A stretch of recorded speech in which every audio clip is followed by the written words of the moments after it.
Belle bonjour, le PLF, projet de loi de finances, c'est quelque part le budget de l'État donc pour 2025 qui va être voté. Donc ce que l'on a fait, c'est que on doit l'adopter en deux parties, la partie recettes dans un premier temps et puis la partie dépenses. Alors qu'est-ce qui s'est passé? En fait, pendant l'étude de la partie recettes, à gauche, nous avons trouvé le moyen de faire adopter, parce que nous étions également très présents, nous avons trouvé le moyen de faire adopter des nouvelles dispositions qui étaient de nature à venir taper là où il y a de l'argent, c'est-à-dire c'est chez les ultra-riches et dans les grandes entreprises qui ont fait des hyper-profits.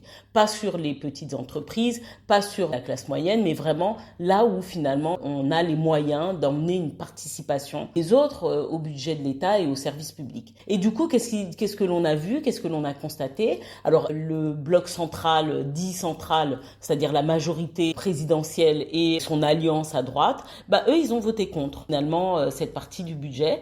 Et étonnamment, qu'est-ce que l'on a vu? Mais enfin, en même temps, on n'est plus étonné de rien. Ils font le contraire de ce qu'ils disent. On a le Rassemblement national également qui a voté contre cette première partie de recettes du projet de loi de finances.